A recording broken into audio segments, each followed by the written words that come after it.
Hello everybody, I'm proud to bring the second edition of Goa Fight Night 2.0. We have invited a lot of athletes that involves international athletes and female fighters. MMA has seen a vast growth in India over the couple of years. There were a lot of ups and downs, but we just worked hard and we were consistent. MMA is a complete package of staying fit and learning self-defense. Our event is going to be held at V4 Fatura ground 6 p.m. onwards on the 1st of April.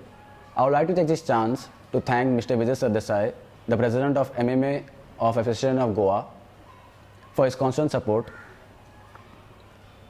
We have all the facilities sorted for the athletes, from the diet plan, from the medical support and the stay.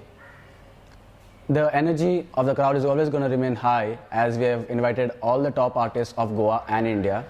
I want all athletes to be prepared and may the best athlete win. Thank you.